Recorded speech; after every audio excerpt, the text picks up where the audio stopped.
وليداتك ما تيفطروش الصباح ما تياكلوش العسل ولا الزيت، سجلي عندك هاد 3 الوصفات لدهن الخبز ساهلين وصحيين. ديافات اللوز غادي نديرها في الطاوون نخليها حتى تحمر مزيان ويدخل ليها الطياب حتى من الداخل، نديرها في واحد الطحانه مع شيشه الملحه ونطحنها حتى تطلق الزيت وهو اللوز باقي دافك.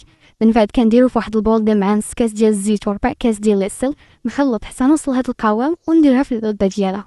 غادي ندوز الامل ديال الزنجلان والشوكولا. الزنجلان كنحمرو في المقله، اهم نصيحه هي باش تكونوا كطحنوا ليه كالطحانه ديالكم باش ما تخسرش ليكم. وغادي نديرو في واحد لوبول، ندير معاه معلقه كبيره ديال الكاكاو والعسل، وغنبقى كنضيف الزيت وانا كنخلط حتى نوصل للقوام اللي بغيت. غادي نديرها حتى هي في العلبه ديالها وندوز اخر حاجه زبده الفول السوداني.